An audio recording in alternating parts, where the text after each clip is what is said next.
कुछ जो विटामिन का सेक्शन बचा रह गया था उस दिन, हाफ ही पे वीडियो क्या हो गया तो आपका रुक गया था। तो चलिए उसी का पार्ट जो है वो आज फिनिश हो जाएगा, आपका विटामिन वाला सेक्शन। तो चलिए यहाँ पे देख लेते हैं। काफ़ी ज़्यादा प्रश्न थे ना, तो इस वजह से थोड़ा सा इशू हुआ।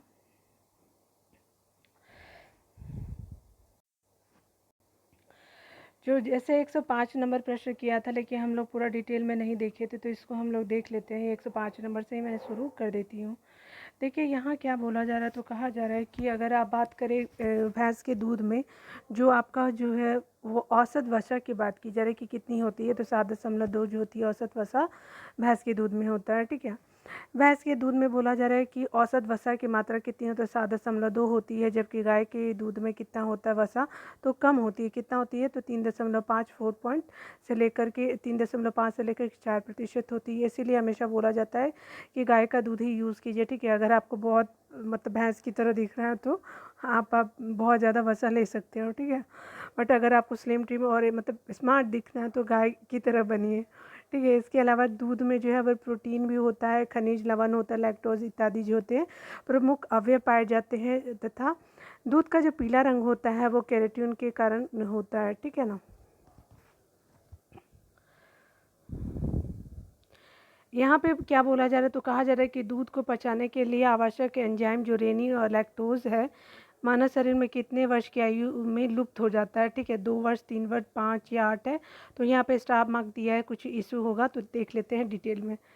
यहाँ पे बोला जा रहा है, तो प्रत्येक स्तनियों के जठर रस में जो होते हैं दुग्ध प्रोटीन के पाचन हेतु रेनिन नामक एंजाइम पाया जाता है। मानव के जठर रस में इसकी उपस्थिति संदिग्ध होती है, तथा आपका बोला जा रहा है कि पशुओं में जठर रस में हो यह होता है। ठीक है, और पशुओं में क्या होता है, पशुओं में जठर रस में यह होता है, किंतु वयस्कों के जठर रस में यह नहीं होता है। ठीक है, मतलब पशु नहीं शिशु है। ठीक है, मैं पशु पशु कब से पढ़ी जा रही हूँ, सॉरी।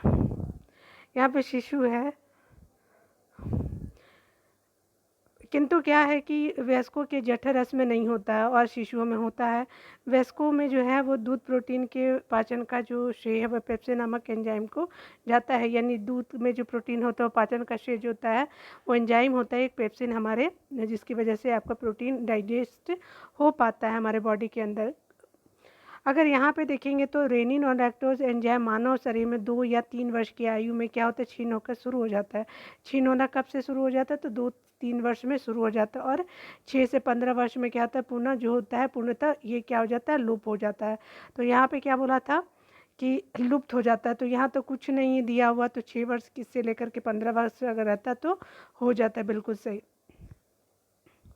यहाँ पे बोला जा रहा है, तो दूध प्रोटीन को पचाने वाला एंजाइम है, तो रेनिन जो होता है दूध प्रोटीन को पचाने वाला एंजाइम है।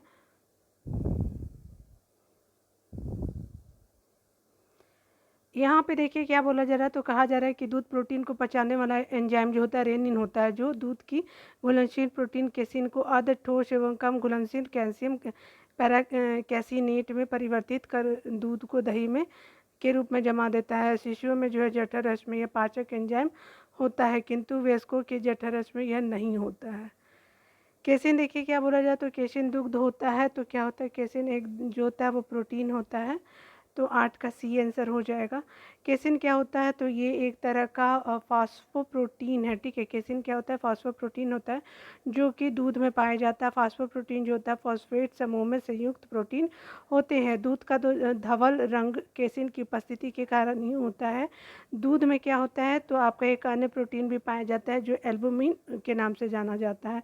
आपको ध्यान देने की बात की जा रही है कि दूध पूर्ण आहार यानी कंप्लीट डाइट है, जिसमें प्रोटीन की मात्रा 3 से 3% पाई जाती है। ठीक है, दूध का धवल रंग निम्नलिखित में से किसकी उपस्थिति के कारण होता है, तो ये केसिन के कारण होता है। डी आंसर बिल्कुल सही हो जाएगा। यहाँ पे बोला जा रहा है, तो कहा जा रहा है कि 110 में प्रश्न देखिए, तो प्रोटीन दूध में पाई जाती है, तो कौन सी प्रोटीन दूध में पाई जाती है, तो केसिन आपकी प्रोटीन जो है दूध में पाई जाती है। देखिए यहाँ पे जो बोला जा रहा है, तो आप देखिए क्या है कि आपको मिलान करना है यौगिक को वर्गीकरण से जो आपको बताना है कौन सुमेलित नहीं है। तो देखिए क्या है, तो ये एड्रेनल हार्मोन है, थायमिन विटामिन है, या फिर कैरोटीन प्रोटीन है, या सेक्रिन कार्बोहाइड्रेट है। तो देख लेते हैं यहाँ पे कौन सा सही है। तो ए जो होता है सेक्रिन जो है वो आपका कार्बोहाइड्रेट नहीं है, और यहीं पे जो बोला जा रहा है तो आपको सही बताना है। याद रखिएगा एड्रेनल जो होते हैं वो आपका हार्मोन होता है, थायमिन जो होते हैं एक विटामिन होते हैं, B1 हमने पढ़ा था ना।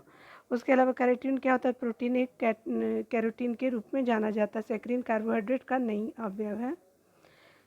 सेक्रिन क्या होता है, तो कृत्रिम मिठास के लिए इसका उपयोग किया जाता है। ये कार्बनिक यौगिक है, ना कि ये कार्बोहाइड्रेट है। एड्रेनल क्या होता है, हार्मोन है, थायमिन विटामिन, और कैरोटीन क्या होता है, प्रोटीन है। देखिए यहाँ पे बोला जा रहा है, तो कहा जा रहा है कि शरीर में ऊतकों का जो निर्माण होता है किससे होता है, तो ये प्रोटीन से होता है। टिश्यूज़ के लिए जो होते हैं वो प्रोटीन बहुत इंपॉर्टेंट होता है, ठीक है। यहाँ पे देखिए क्या बोला जा रहा है, तो कहा जा रहा है कि शरीर में ऊतकों का जो निर्माण है प्रोटीन से होता है। प्रोटीन वृद्धि एवं मरम्मत के लिए आवश्यक होता है। प्रोटीन अमीनो अम्ल की यौगिक होती है, अर्थात अमीनो अम्ल इनके संयोजक इकाइयाँ या फिर एकलक होते हैं। प्रकृति में लगभग कितने अमीनो अम्ल हैं, तो 500 जो है अमीनो अम्ल हैं। इनमें से केवल 20 प्रकार के अमीनो अम्ल ही प्रोटीन के एकलक होते हैं, जो मुख्यतः अनिवार्य एवं अनिवार्य 2 प्रकार के होते हैं, ठीक है। यानी कुछ इसेंशियल भी होते हैं प्रोटीन, और कुछ जो होते हैं वो नॉन इसेंशियल भी प्रोटीन के प्रकार आप देख सकते हैं। देखिए यहाँ पे क्या बोला जा रहा है, तो कहा जा रहा है कि मानव शरीर की वृद्धि, धीमी वृद्धि किसकी कमी के कारण होती है। तो धीमी वृद्धि जो होती है, बच्चे को बोला जाता है कि आप प्रोटीन युक्त भोजन दीजिए बच्चों को, कि नहीं तो क्या होगा, तो धीमी वृद्धि होगी, वो उसकी हाइट वगैरह छोटा होता है ना, तो प्रोटीन की कमी से। तो यहाँ पे सी आंसर बिल्कुल सही हो जाएगा। देखते हैं यहाँ पे क्या बताया जा रहा है डिटेल में। प्रोटीन क्या होता है, तो आपका जटिल नाइट्रोजन युक्त कार्बनिक पदार्थ है, जिसका गठन कार्बन, हाइड्रोजन, ऑक्सीजन और नाइट्रोजन तत्व के अणुओं से मिलकर होता है। प्रोटीन में से इन तत्वों के अतिरिक्त आंशिक रूप से गंधक, जस्ता, तांबा और फास्फोरस भी उपस्थित होता है। ये जीव द्रव के कुछ मुख्य अवयव है, ठीक है। और बाद में देखिए शारीरिक वृद्धि और विभिन्न जैविक क्रियाओं के लिए आवश्यक भी है। प्रोटीन तत्व जो होते हैं रक्त, मांसपेशियों और हड्डियों की कोशिकाओं के विकास के लिए आवश्यक होते हैं। इनकी कमी से क्या होता है, तो मानव शरीर की वृद्धि धीमी होती है, ठीक है। मैं इतना बार आपको ठीक है बोलती हूँ, आप भी बोर हो जाते होगे। देखो यहाँ पे देखिए क्या बोला जा रहा है, तो बोला जा रहा है कि सुमेलित करने की बात किया जा रहा है। तो देखिए होमोग्लोबिन क्या होता है, तो आप जानते हैं कि आपका क्या होता है, लोहा होता है। क्लोरोफिल क्या होता है, मैग्नीशियम होता है। तांबा क्या, पीतल, तांबा। और विटामिन B12 क्या होता है, तो कोबाल्ट हो गया। यानी ये A2B C and D। तो देख लीजिए यहाँ पे क्या होगा, तो बी का क्या है, तो आपका 4 हो गया, सी का क्या है 1 है, और डी क्या है 3। तो 2 4 1 3 को देख लीजिए कहाँ पे है, 2 4 1 3 है, ठीक है। यहाँ पे आपने देख लिया कि 2 4 1 3 यहाँ पे हो गया, ए सही हो जाएगा। देखिए यहाँ क्या है, तो विटामिन B12 क्या होता है, कोबाल्ट के नाम से जाना जाता है। हीमोग्लोबिन में आयरन यानी लोहा होता है। क्लोरोफिल मैग्नीशियम भी होता है। और तांबा जो होता है पीतल से, तांबा जो है पीतल से बना होता है, ठीक है। उसके अलावा देखिए कि यहाँ पे क्या बोला जा रहा है, तो कौन सुमेलित नहीं की बात की जा रही है, तो मैग्नीशियम ये सही है। हीमोग्लोबिन आयरन हो जाएगा। खाने का नमक सोडियम है। और कपड़ा धोने का जो होता है पोटेशियम नहीं होता है, ठीक है। यहाँ पे आपका यही आपका सही हो जाएगा। तो 15 का डी आंसर बिल्कुल सही हो जाएगा, ठीक है। देखिए कपड़ा धोने का जो होता है वो सोडियम कार्बोनेट होता है, ना कि पोटेशियम होता है। तो याद रखेंगे कि जो सोडियम कार्बोनेट होता है वो आपका कपड़ा धोने के लिए यूज़ किया जाता है सोडा के रूप में। यहाँ पे देखिए यहाँ पे क्या बोला जा रहा है, तो कहा जा रहा है कि मिलान कर लेते हैं। तो जैसे बहुत सारे जो प्रश्न है ना वो आपको रिपीट भी देखने को मिलेंगे, ठीक है। इसलिए साइंस में आप हमेशा रिविज़न करते रहिए। ए का क्या हो जाएगा, तो ए का जो होगा आपका ए विटामिन B12 क्या है, तो ए का हो जाएगा 2। बी का क्या होगा, तो आप जानते हैं कि हीमोग्लोबिन क्या होता है 4 हो गया। सी का क्या हो गया, तो क्लोरोफिल क्या, तो 1 हो गया। डी का क्या हो गया, तो आपका कॉपर यानी तांबा हो गया, ठीक है। 2 4 1 3, 2 4 1 3 हो गया, 2 4 1 3, ठीक है। तो ये आपने देख लिया, 2 4 1 3 हो गया यहाँ पे।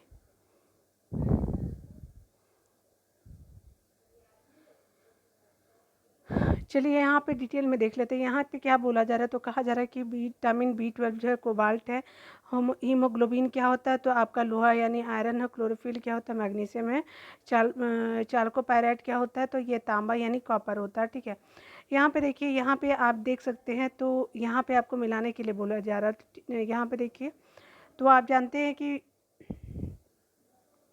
विटामिन ए क्या होता है, 4 हो गया, 12 क्या होता है, तो आपने देखा है कि साइनाकोबालामीन हो गया, तो बी का आपका क्या हो जाएगा, 4 हो जाएगा। एक रुकिए मैं यहाँ पे करा देती हूँ आपको। यहाँ पे देखिए, यहाँ पे B1 का क्या हो जाएगा, तो B1 क्या है, तो थाइमिन हो गया, यानी एक या फिर आपका D हो सकता है। B2 क्या हो गया, तो आप देखिए, तो आपका राइबोफ्लोविन हो गया, तो आपका 4 का 3 दोनों में दे रहा है। और पायराडॉक्सिन जो होता है वो B6 को बोलते हैं, तो ये आप याद रखेंगे कि D चला जाएगा, यानी B इसका बिल्कुल आंसर सही हो जाएगा। और आपका B12 क्या होता है, तो साइनाकोबालामीन, यानी मतलब 12 होता है ना, तो 12 को आप 12 याद रखिएगा। ठीक है, 12 ठीक है, तो आपका डी का हो जाएगा, मतलब इस तरह से आपका जो 117 का बी आंसर सही हो जाएगा। देख भी सकते हैं यहाँ पे क्या बोला जा रहा है, तो बताया जा रहा है कि विटामिन B1 को थायमिन भी कहते हैं, और B2 को क्या कहते हैं, तो राइबोफ्लोविन कहते हैं। आपका B12 को क्या कहते हैं, तो साइनाकोबालामीन कहते हैं। और आपका विटामिन B6 को पैराडॉक्सिन भी के नाम से भी जाना जाता है। याद रखिएगा, डॉक्सिन यानी 6। ठीक है, तो ये 6 हो जाएगा। मैंने जो जैसे याद किया तो मैंने आपको बता दिया। ठीक है, यहाँ पे देखिए क्या बोला जा रहा है, तो यहाँ पे सुमिलित बताना। तो B2 नियासिन क्या होता है, तो कैल्सीफेरॉल जो होता है ये नहीं होता है, ये तो डी के लिए है। नियासिन है या फिर राइबोफ्लोविन, तो ये आपका बी से आंसर बिल्कुल सही होगा। देख सकते हैं, राइबो यानी 2। ठीक है, ऐसे करके बी आंसर सही हो गया। यहाँ पे बोला जा रहा है, तो कहा जा रहा है कि कौन जो है सूक्ष्म तत्व नहीं है, तो ये आपका गंधक जो है वो सूक्ष्म तत्व नहीं है।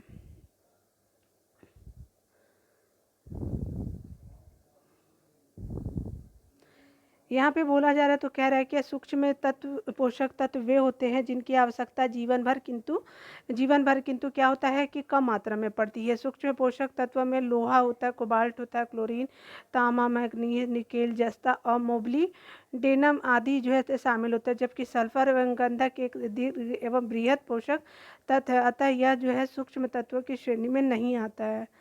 यहाँ पे देखिए क्या बोला जा रहा है, तो कहा जा रहा है कि पपीता जो हम लोग खाते हैं वो कौन सा विटामिन उसमें पाया जाता है, तो आपका विटामिन सी होता है। ठीक है, आपका बी आंसर बिल्कुल सही हो जाएगा। देखिए यहाँ पे क्या बोला जा रहा है, तो कहा जा रहा है कि पपीते में मुख्यतः विटामिन सी प्रचुर मात्रा में पाया जाता है। पपीता विटामिन ए, B1 और B2 का भी एक स्रोत है, परंतु इसमें क्या होता है, विटामिन सी की मात्रा भी सर्वाधिक होती है। यहाँ पे देखिए क्या बोला जा रहा है, तो कहा जा रहा है कि निम्नलिखित में से कौन जो विटामिन ए का प्राकृतिक स्रोत नहीं है, तो ए का प्राकृतिक स्रोत है वो डी नहीं है, यानी दूध नहीं है। आम, पपीता, गाजर विटामिन ए के स्रोत है, यानी आम से भी, पपीता से भी और गाजर से भी विटामिन ए मिलता है। उसके अलावा रतौंधी जो होता है ना, तो बोलते हैं ना गाजर खाइए तो आंखों की रोशनी थोड़ी सी बढ़ जाती है। ठीक है, जबकि क्या होता है कि दूध विटामिन ए का स्रोत नहीं होता है। दूध में विटामिन ए अत्यंत अल्प मात्रा में पाया जाता है, बहुत कम मात्रा में। अल्फा केराटिन है क्या होता है, तो ये क्या होता है, एक तरह का त्वचा में उपस्थित होता है। अल्फा केराटिन एक प्रोटीन होता है जो त्वचा में उपस्थित होता है, तो बी आंसर बिल्कुल सही हो जाएगा। चलिए यहाँ डिटेल देख लेते हैं। अल्फा केरोटीन एक प्रोटीन है जो कि त्वचा में उपस्थित होता है। यह केरोटीन एक प्रकार है जो कि एक जल में अघुलनशील एवं संरचनात्मक तंतुवत होते हैं। सींग, नाखून और खुर, बाल इत्यादि में भी अल्फा केरोटीन पाए जाते हैं। तो इस तरह से हो गया। यहाँ पे बोला जा रहा है, तो कहा जा रहा है कि बाल जिस प्रोटीन का बना तो उसे कहते हैं, तो इसको केराटिन कहते हैं, कीरेटीन कहते हैं। ठीक है, देखिए यहाँ क्या बोला जा रहा है, तो कहा जा रहा है कि मानव के बाल और नख में निम्नलिखित में से कौन सा प्रोटीन विद्यमान होता है, तो बाल और नाखून में। तो आपने देखा है कि केराटिन यानी बी आंसर। आप खुद भी देख रहे हो कि बहुत सारा चीज़ जो है ना वो साइंस सेक्शन में रिपीटेड भी है। यहाँ पे देखिए क्या बोला जा रहा है, तो कहा जा रहा है कि निम्नलिखित में से कौन सा पदार्थ प्रोटीन नहीं है, तो ये कपास जो है वो बिल्कुल प्रोटीन नहीं होता है। ये आंसर बिल्कुल सही हो जाएगा। देखिए क्या है कि कपास एक मुलायम रोएदार स्टेपल रेशा होता है जो कपास के पौधे के बीजों के चारों ओर एक संरक्षण आवरण में विकसित होता है। यह लगभग पूरी तरह से सेलुलोज का बना होता है एवं केश, बाल, लूथा, रेशम यानी स्पाइडर सिल्क और खुर मुक्त प्रोटीन के बने होते हैं। ठीक है, यहाँ पे देखिए क्या बोला जा रहा है। तो यहाँ पे बताना है कि प्रोटीन किस में विद्यमान होता है। यहाँ पे आपको बताना है किस में प्रोटीन विद्यमान होता है। तो देख लेते हैं, यहाँ पे डी हो जाएगा। ठीक है, यानी कार्बन, हाइड्रोजन, ऑक्सीजन और नाइट्रोजन यानी तीनों में जो चारों में जो है आपका प्रोटीन होता है। डी आंसर बिल्कुल सही है। देखिए यहाँ डिटेल में देख लेते हैं। प्रोटीन जो के संयोजन में कार्बन, हाइड्रोजन, ऑक्सीजन, नाइट्रोजन पाए जाते हैं। इसके अतिरिक्त इसमें क्या आता है, गंधक हो गया, फास्फोरस हो गया एवं आयोडीन तथा लोह आदि के अंश भी प्राय होते हैं। प्रोटीन अमीनो अम्लों की यौगिक होते हैं। प्रोटीन जो होते हैं वो अमीनो अम्लों के यौगिक होते हैं, अर्थात अमीनो अम्ल इनकी संयोजक इकाई या एकलक होते हैं। ठीक है, प्रकृति में लगभग 500 प्रकार के अमीनो अम्ल क्या होते हैं, पाए जाते हैं। यहाँ पे देखिए क्या बोला जा रहा है। तो कहा जा रहा है कि आपको बताना है कि प्रोटीन की विकृत नहीं करता है। कौन सा कौन निम्नलिखित में से कौन से प्रोटीन को विकृत नहीं करता है। तो ये अवरक्त किरणें जो होता है वो प्रोटीन को विकृत नहीं करता। बी आंसर बिल्कुल सही हो जाएगा। देखिए ऊष्मा, एक्स किरणें, भारी धातु, लवण आदि जो प्रोटीन को विकृत करते हैं। ठीक है, अगर आप बोलेंगे अवरक्त किरणें तो ये प्रोटीन को बिल्कुल भी विकृत नहीं करता।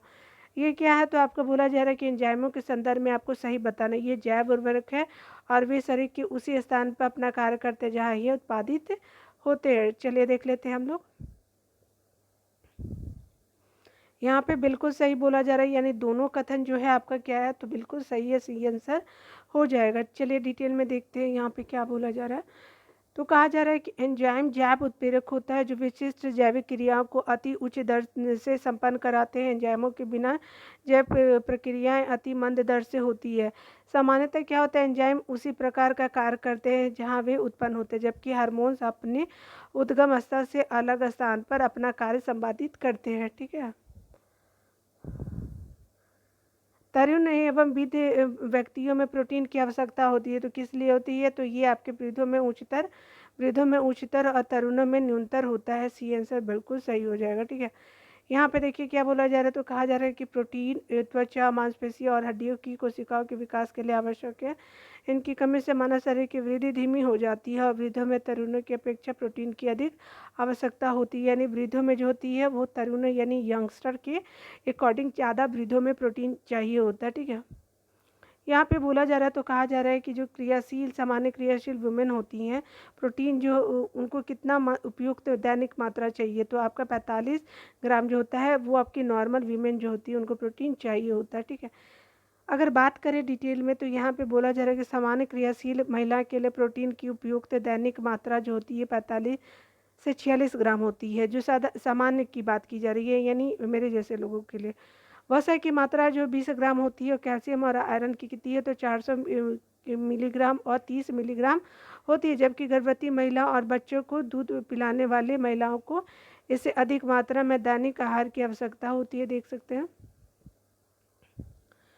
यहाँ पे देखिए क्या बोला जा रहा है। तो कहा जा रहा है कि दूध पिलाने वाले माँ को प्रतिदिन आहार में कितने ग्राम प्रोटीन की आवश्यकता है, तो 70 ग्राम प्रोटीन की आवश्यकता होती है। ठीक है, नॉर्मल के लिए 45 आपने ऊपर देखा है। ठीक है, क्योंकि बच्चे को भी डेवलपमेंट चाहिए। ठीक है, माँ का दूध बहुत ही अच्छा माना जाता है एक बच्चे के लिए। देखिए क्या बोला जा रहा है। तो दूध पिलाने वाली माँ को प्रतिदिन कुल आहार जो है 10-15 से 10% से 15% भाग क्या होता है प्रोटीन की आवश्यकता होती है। यह मात्रा जो है प्रतिदिन 65 ग्राम से 70 ग्राम है। ठीक है, यहाँ पे देखिए क्या बोला जा रहा है। तो कहा जा रहा है कि बोतल का दूध जो है पीने वाले बच्चों की तुलना में माँ का दूध पीने वाले बच्चे निम्नलिखित में से कौन सा विशिष्ट लक्षण होते हैं। तो बोतल की दूध पीने वाले बच्चों में माँ के दूध अगर बच्चे पीते हैं तो क्या, तो वह कम मोटा होता है बच्चा। जो स्पेशली मदर मिल्क पीते हैं तो बच्चा कम मोटा होता है। इसमें बोला जाता है कि रोगों का प्रतिरोध करने की क्षमता क्या होती है, ज़्यादा होती है। उसके अलावा उसे विटामिन और प्रोटीन अधिक मिलता है। ठीक है, लंबाई असामान्य वृद्धि नहीं है, ऐसा कुछ नहीं है। तो 1, 2, 3 ऐसे में देखिए केरला ऐसा राज्य है जहाँ पे मदर मिल्क भी शुरू किया गया। ठीक है, उसके अलावा उत्तराखंड में भी न्यूज़ में रहा था कि आप जो है मदर मिल्क का यूज़ किया जा रहा है। ठीक है, मतलब डोनेट भी किया जा रहा है मदर के द्वारा, क्योंकि बहुत सारे बच्चों की जो माँ मर जाती हैं तो क्या होता है कि वो बच्चों को वो दूध पिलाने के लिए काम करेगा। क्योंकि क्या होता है ना कि अगर बच्चे को अगर माँ का दूध नहीं मिलेगा तो उनका डेवलपमेंट कैसे हो पाएगा, ठीक है। तो ये अमृत के समान है, इसीलिए इसको इम्पोर्टेंस से रोल दिया गया है कि गवर्नमेंट इस तरह का इनिशिएटिव ले रही है, ठीक है। क्या बोला जा रहा है, तो कहा जा रहा है कि माँ का दूध जो होता है बोतल के दूध की अपेक्षा अधिक गुणकारी होता है, क्योंकि इसमें जहाँ एक और बच्चे को अधिक विटामिन प्रोटीन की प्राप्ति होती है, वहीं दूसरे बच्चे में रोग का प्रतिरोध करने की क्षमता भी अधिक होती है। लैक्टोज, जिसे दुग्ध शर्करा कहते हैं, की सर्वाधिक मात्रा मानव माता के दुग्ध में होती है। माँ के दूध से बच्चे की लंबाई में असमान वृद्धि नहीं होती है, ऐसा कुछ भी नहीं है, ठीक है ना। देखिए यहाँ पे बोला जा रहा है कि माँ के दूध नवजात को लगभग संपूर्ण आहार प्रदान करता है। इसमें कौन सा चीज़ नहीं होता है, यानी कमी देखा गया, अभाव देखा गया, तो लोहा जो होता है नहीं होता है। आपका कैल्शियम, पोटेशियम और मैग्नीशियम होता है, ठीक है। यहाँ देखो क्या बोला जा रहा है, तो कहा जा रहा है कि माँ का दूध जो है नवजात के लगभग संपूर्ण आहार प्रदान करते हैं, किंतु इसमें लोहे पोषक तत्वों का अभाव होता है। दुग्ध स्रावन के आरंभिक कुछ दिनों तक जो दूध निकलता है, दूध मतलब जब लैक्टेशन होता है कुछ दिनों तक दूध निकलता है, तो उसे प्रथम स्तन या खींच कोलेस्ट्रॉम कहते हैं, ठीक है। इस प्रकार जो होते हैं प्रतिरक्षी तत्व समाहित होते हैं, जो नवजात शिशु में प्रतिरोधी क्षमता उत्पन्न करते हैं, ठीक है। और आवश्यक भी है कोलेस्ट्रम और अथवा खीस में शिशु के बेहतर स्वास्थ्य के लिए zinc, calcium, vitamin A, B, potassium, magnesium अति प्रचुर मात्रा में होता है, ठीक है। यहाँ पे देखिए मैंने यहाँ पे जो बोला ए और विटामिन B6 और आपका B12 भी है, ठीक है। यहाँ पे जिंक, कैल्शियम और विटामिन तीनों की तरह आप देख सकते हैं, पोटेशियम, मैग्नीशियम भी था, ठीक है ना। यहाँ पे हाइट था तो पता नहीं चला था। देखिए दूध जो है किसका घटिया स्रोत है, तो विटामिन सी जो है दूध में नहीं होता, तो आप देख सकते हैं सी आंसर बिल्कुल सही हो गया।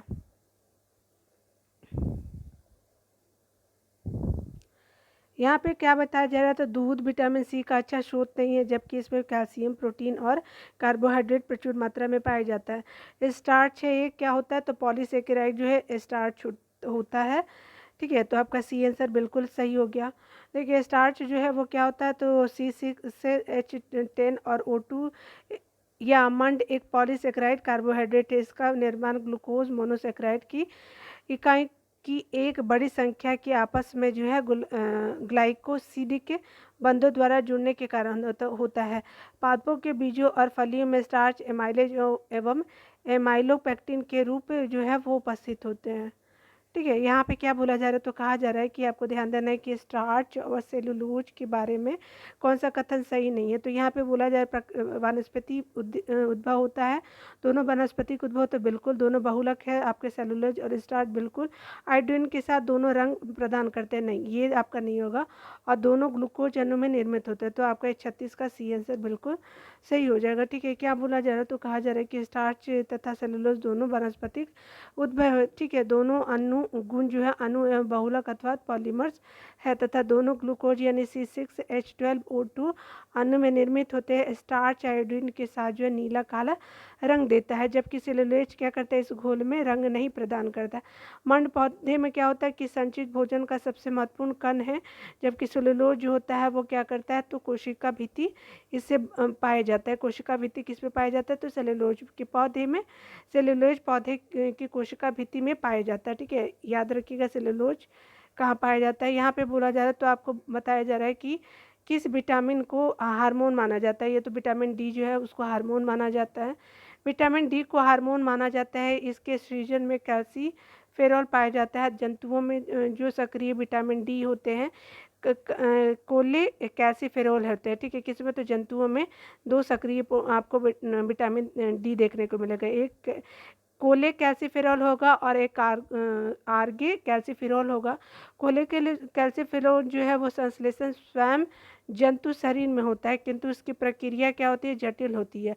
आर्गो कैल्सीफेरॉल का जो संश्लेषण होता है सूर्य प्रकाश की पराबैंगनी किरणों के प्रभाव से होता है। आर्गोस्ट्रॉल नामक पदार्थ से ईस्ट कोशिकाएं करती है, ठीक है। इसको क्या है, तो आप देख सकते हैं कि आर्गो कैल्सीफेरॉल का संश्लेषण जो है वो सूर्य प्रकाश की पराबैंगनी किरणों के प्रभाव से आर्गो कोलेस्ट्रॉल नामक पदार्थ से जो है ईस्ट जो है वो कोशिकाएं करती हैं।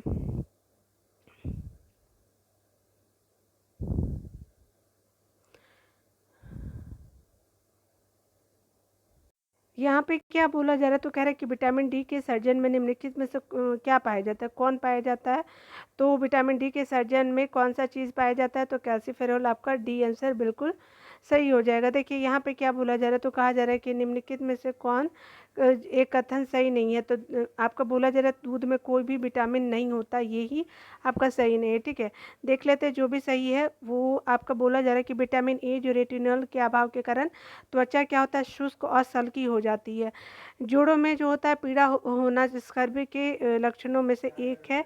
विटामिन बी1 जो होता है आपका थायमिन के अभाव से क्या होता है, जिसको हम लोग बी1 का क्या होता है रासायनिक नाम थायमिन होता है, जो आपके हार्ट के लिए हृदयघात हो सकती है अगर कमी होगा तो। ठीक है, यहाँ पे क्या बोला जा रहा है, तो आपका दूध में vitamin B1 बी2 niacin B6 B12 पाए जाते हैं, अतः ये सही नहीं है।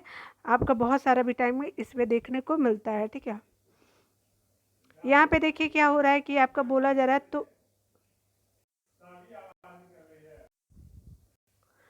यहाँ पे बताया जा रहा है कि निम्नलिखित में से किस में कुपोषण होता है। तो किससे कुपोषण होता है, तो अति पोषण से भी होता है, अल्प पोषण से भी होता है, और असंतुलित पोषण से भी होता है। तो ठीक है, तो आपका 40 का डी है। यहाँ पे देखिए क्या बोला जा रहा है, तो कहा जा रहा है कि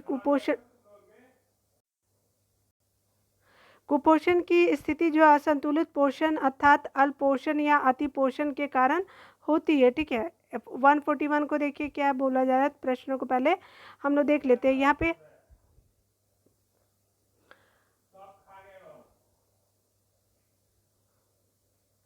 यहाँ पे बोल रहा है कि मानव भोजन में वसा अम्लों का एक भाग है। मानव भोजन जो होता है वसा अम्लों का एक भाग है, बिल्कुल सही है।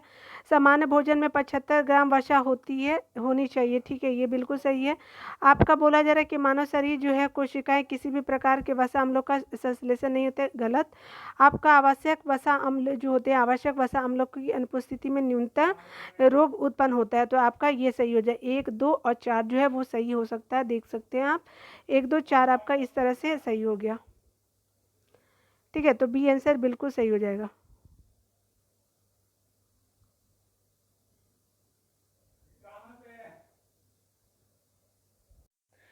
आगे बोला जा रहा है क्या कि आपका जो है मानव शरीर की कोशिकाएं केवल आवश्यक वसीय अम्लों का संश्लेषण नहीं कर सकती है, अतः ये जो है आपका जो है असत्य है, यानी और जो है वो सत्य है।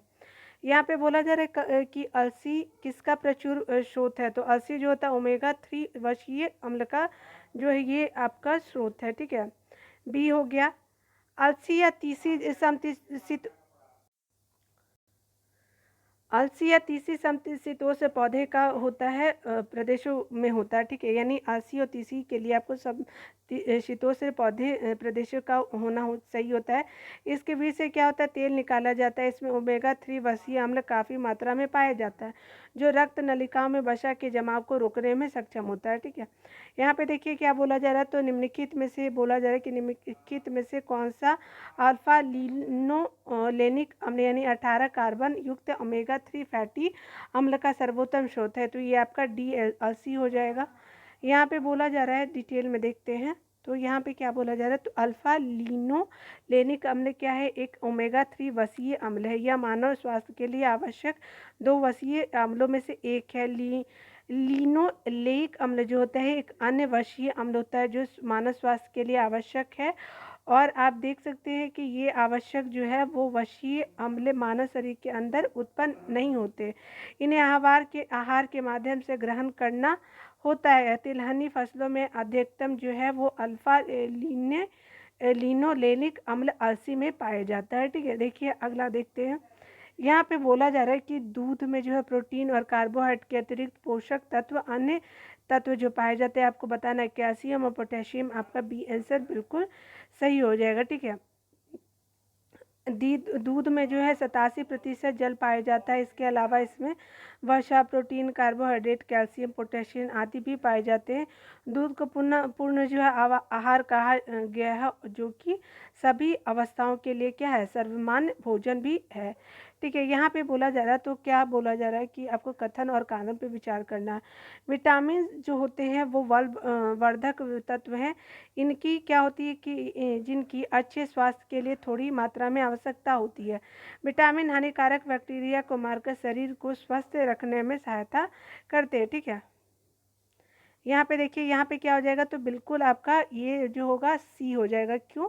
तो देखिए ए सही है और आर क्या है आपका गलत है। ठीक है, इसमें आपका डिटेल में क्या बोला जा रहा है, तो कहा जा रहा है कि विटामिन बलवर्धक तत्व है जिनकी जो है अच्छे स्वास्थ्य के लिए थोड़ी मात्रा में आवश्यकता होती है।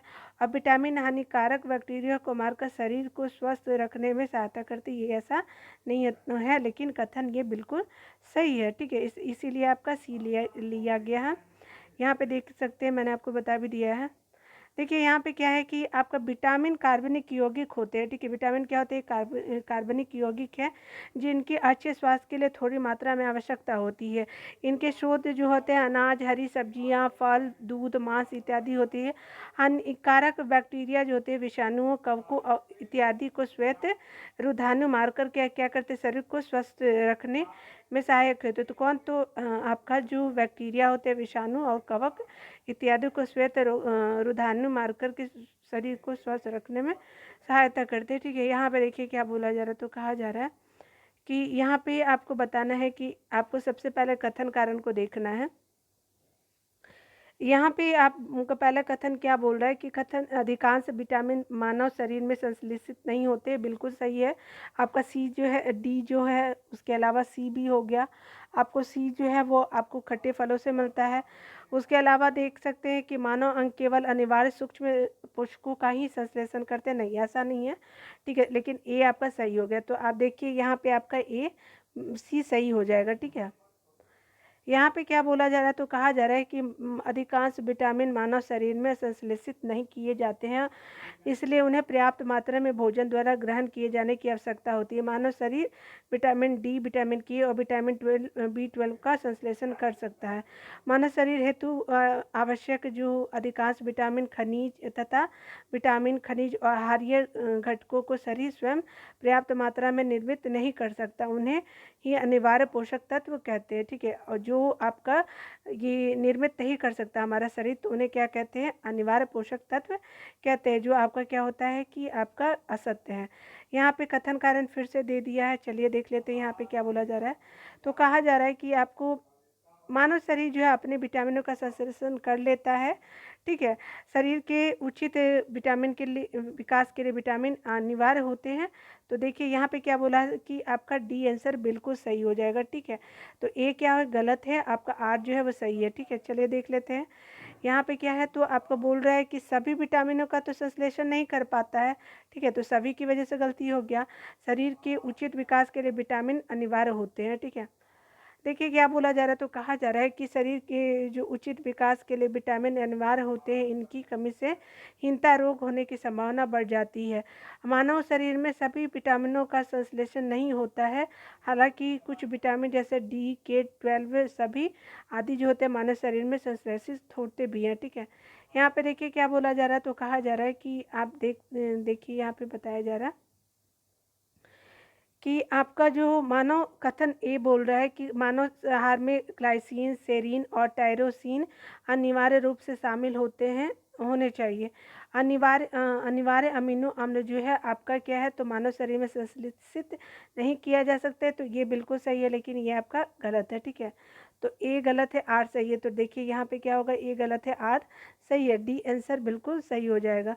ग्लाइसिन, सेरीन और टायरोसिन अतात्विक अमीनो अम्ल है। ठीक है, जो मानव शरीर में ही निर्मित होते हैं। स्तनियों में 20 प्रकार के अमीनो अम्ल में से 11 अतांत्रिक यानी अनानिवार्य होते हैं, मतलब उतने इम्पोर्टेंट नहीं होते हैं, अमीनो अम्ल होते हैं। ठीक है, उसके अलावा शेष 9 स्तनीय भोजन से ही प्राप्त किए जाते हैं, यानी स्तनीय भोजन से ही आप इन 9 को प्राप्त कर सकते। अनिवार्य अमीनो अम्ल कहते हैं, अतः अनिवार्य अमीनो अम्ल मानव शरीर में संश्लेषित नहीं किए जा सकते। ठीक है, यहाँ देखिए क्या है, तो निम्नलिखित में से बोला जा रहा है, तो भोजन पदार्थों में किसमें सभी अनिवार्य अमीनो अम्ल है, तो देख लेते हैं किसमें होता है।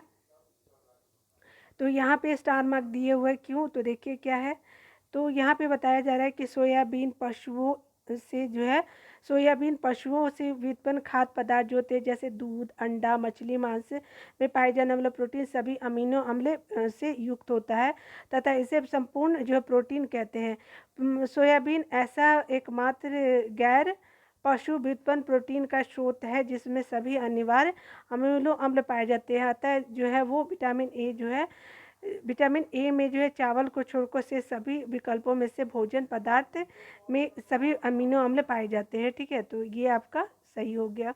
देखिए यहाँ पे क्या बोला जा रहा है, तो कहा जाता है कि निम्नलिखित खाद्य पदार्थों में से कौन सा सभी अमीनो अम्ल सर्वोत्तम होता है। तो अंडा जो होता है वो आपके आवश्यक अमीनो अम्लों का सर्वोत्तम स्रोत है, तो सी हो जाएगा। यहाँ पे क्या बोला जा रहा है, तो कहा जा रहा है कि आपका जो अंडा सभी आवश्यक अमीनो अम्ल का सर्वोत्तम स्रोत है। अंडा प्रोटीन का उत्कृष्ट स्रोत है। इसमें क्या बोला जा रहा है कि जिसमें जो सभी आवश्यक अमीनो अम्ल सही अनुपात में मौजूद होते हैं। ठीक है, यहाँ पे क्या बताया जा रहा है, तो कह रहा है कि आपको बताना है कि मुक्त कार्बोहाइड्रेट कौन होता है। तो आपका सी आंसर बिल्कुल सही होगा, चावल। यहाँ पे दिया जा रहा है कि चावल में जो होता है वो आपका कार्बोहाइड्रेट का मुख्य स्रोत होता है। 100 ग्राम जो पके हुए चावल में जो 25.5 ग्राम कार्बोहाइड्रेट होता है। ठीक है, यानी 1/4 हो गया। उसके अलावा देखिए चावल में 90% कैलोरी कार्बोहाइड्रेट से आती है। चावल साधारण खाद्य पदार्थों की तुलना में अधिक विटामिन, खनिज और फाइबर प्रदान करते हैं। ठीक है, हमारे यहाँ पे क्या बोला जा रहा है, तो कहा जा रहा है कि हमारे शरीर में जो है त्वचा तल के नीचे विद्यमान वसा निम्नलिखित के विरुद्ध अवरोध का काम करती है। हमारे शरीर में जो त्वचा जो होते हैं तल के नीचे विद्यमान वसा निम्नलिखित के विरुद्ध अवरोध का काम करते हैं। शरीर की ऊष्मा का क्षय का जो है अवरोध का काम करते हैं। आपका 52 का एक आंसर बिल्कुल सही हो जाएगा। यहाँ पे डिटेल में देख लेते हैं थोड़ा सा। हमारे शरीर में त्वचा तल के नीचे मौजूद वसा शरीर की ऊष्मा के क्षय के विरुद्ध अवरोधक का कार्य करती है, अर्थात यह शरीर जो है ताप को बाहर निकलने से रोकती है और शरीर की वातावरणीय ताप के प्रभाव से बचाती है। यह वसा स्तर शरीर को आकृति और प्लावकता प्रदान करने और गद्दी की भांति जो अंतरांगों की बाहरी दबाव एवं आघातों से सुरक्षा करने का कार्य करती हैं। ठीक है, देखिए यहाँ पे बोला जा रहा है, तो कहा जा रहा है कि आपको बताना है कि निम्नलिखित में से किसे चयापचय प्रक्रम से अधिकतम ऊर्जा मिलती है। तो ये आपका वसा हो गया, बी आंसर बिल्कुल सही है। ठीक है, यहाँ पे बताया जा रहा है, तो कह रहा है कि वसा के चयापचय प्रक्रम से अधिकतम ऊर्जा मिलती है। 1 ग्राम वसा के पूर्ण ऑक्सीकरण में 9.3 किलो कैलोरी ऊर्जा मुक्त होती है। सामान्यतः एक वयस्क व्यक्ति को 20 से 30% ऊर्जा वसा से प्राप्त होती है। 1 ग्राम ग्लूकोज यानी कार्बोहाइड्रेट या प्रोटीन के पूर्ण ऑक्सीकरण से 4 किलो कैलोरी ऊर्जा प्राप्त होती है। ठीक है, देखिए यहाँ पे क्या बोला जा रहा है, तो कहा जा रहा है कि अधिकांश प्राणियों के जीवित पदार्थों का लगभग 80% पदार्थ है, तो क्या प्रोटीन होता है। अधिकांश प्राणियों के जीवित पदार्थ का लगभग 80% क्या होता है, तो आपको प्रोटीन होता है।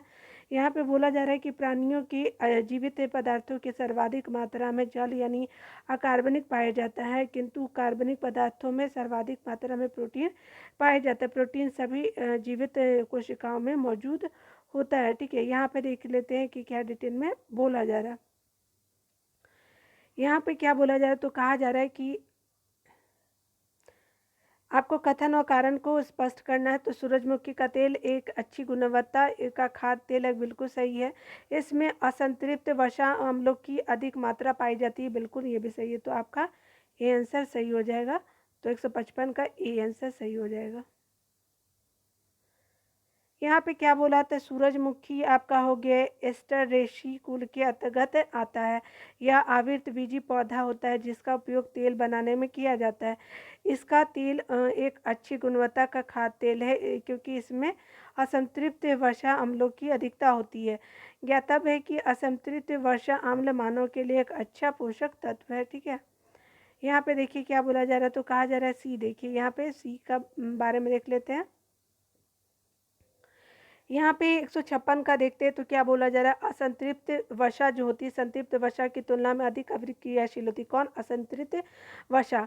उसके अलावा असंतृप्त वसाओं की संरचना में केवल एक आबंध होता है, तो ये एक आवेद नहीं होते, एक से ज़्यादा होते। तो ए सही है आपका और सी गलत हो जाएगा, आर आपका गलत हो जाएगा। ठीक है, तो देखिए आपका क्या होगा कि सी आंसर सही हो, एक सही हो, आर जो है वो गलत है।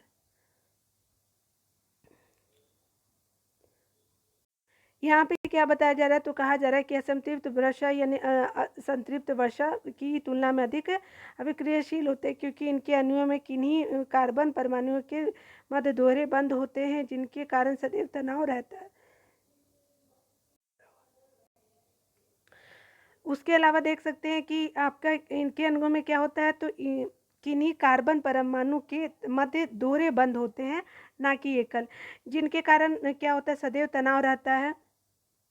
तनाव के कारण अनेक योगात्मक अभिक्रिया संपन्न होती है। संतृप्त वसा में दोहरे बंध वाले वसा अम्ल नहीं होते, ठीक है। अतः ये जाड़ों में क्या होते हैं कि ठोस है अर्धठोस हो जाती है। अधिकांश जंतु वसाएं जो होती है वो असंतृप्त होती हैं, ठीक है।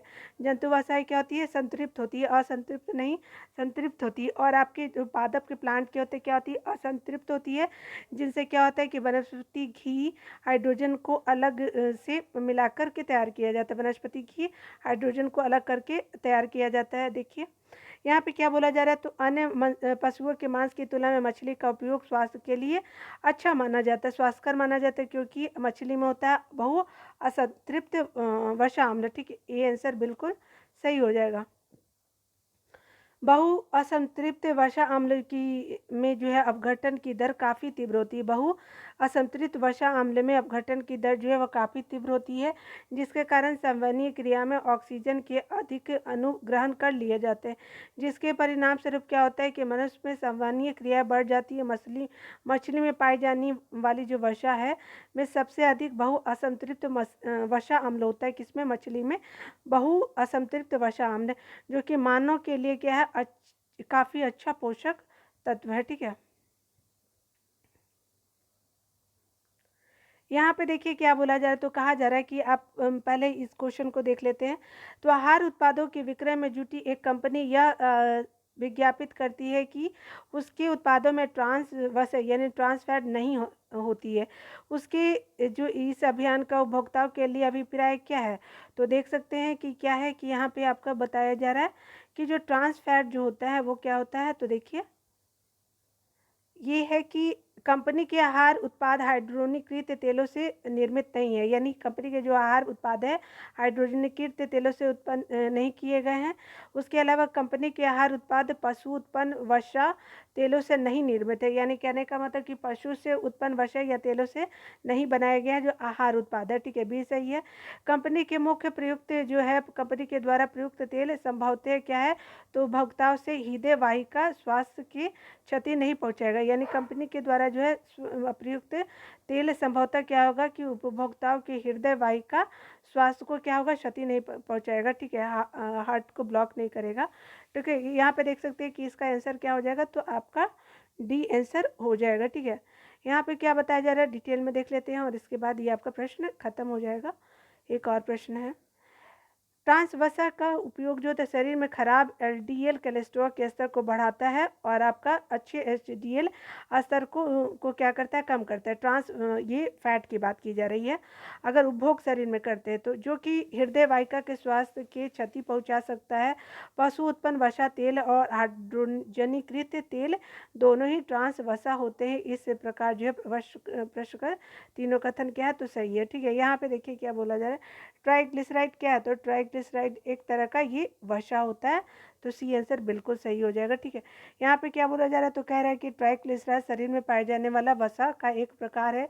हमारा शरीर भोजन से प्राप्त अप्रयुक्त ऊर्जा को ट्राइग्लिसराइड में परिवर्तित करता है। तो कौन, आपका हमारा शरीर जो भोजन से प्राप्त जो अप्रयुक्त ऊर्जा को क्या करता है कि ट्राइग्लिसराइड में कन्वर्ट कर देता है, और ट्राइग्लिसराइड क्या होता है, वसा कोशिकाओं में संचित होता है, ठीक है।